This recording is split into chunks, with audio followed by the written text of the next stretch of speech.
Book review. Absolutely do not study English. A Korean AntiMoon in Japanese. Written by Khatzumoto, posted sometime prior to December of 2007. Let's keep this one short. Every so often in the history of humankind, a book comes along that will forever change us.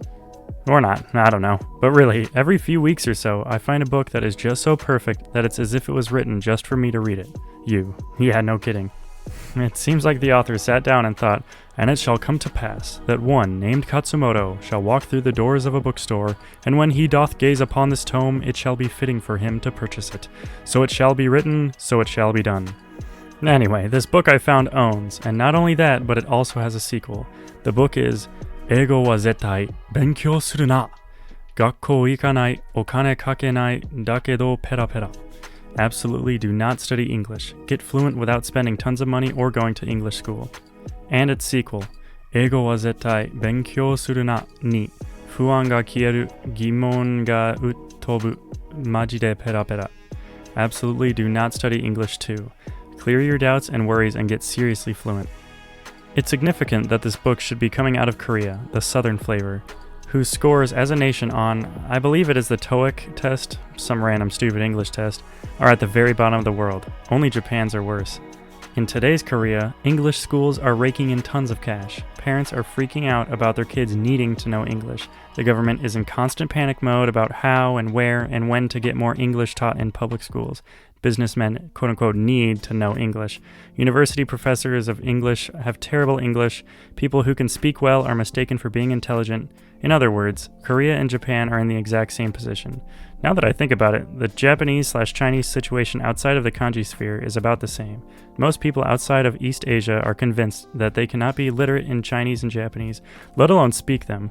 Their typical rationalizations fall into one of these following extremes.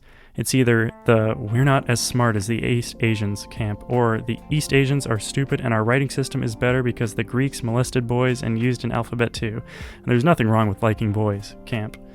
Along comes the Chon Chan-yon to the rescue.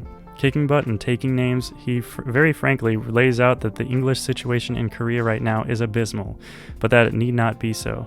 Then he proceeds to give his own recommendations based on a method he developed for himself. In terms of philosophy, you can do it, and overall method, focus on understanding real English and imitating native speakers, not the crap that passes for English you find in textbooks. It's very similar to AntiMoon, which, along with that scene in The 13th Warrior, is the source of many of the ideas you find on the site. Chon's book and AntiMoon were written with English in mind, but they clearly have advice that essentially applies to all languages. Anyway, the best thing is to go and read both books. Here's a gem that struck me, from page 225 of the second book. On learning to understand normal, fast-spoken English, when you start out, just accept it as sound without meaning. Chon wants us to get used to the sounds of the language. As you listen, you'll naturally start to make sense of it. Like a fog clearing, the sounds will start to get clearer and clearer. You'll pick out more and more. Chon calls these little miracles. He also suggests you imitate these sounds, just as sounds, regardless of whether you understand them or not. Get your mouth used to making the sounds of the language. These words on page 27 of book 1 amused and inspired Momoko. Do you ever see parents take their baby and go, "Right, Timmy, settle down and sit tight. It's time for you to learn language," and break it up into vocabulary and grammar and explain how this is a subject, this here is a verb, and this here is an adverb? I mean, you just don't see that. All parents go, "You're such a cutie. You're hungry, aren't you? Time for foodie woody, isn't it? Ooh, you went pee-pee. Your diaper's all soaking wet." Whether the baby understands or not, they shower her with love and words.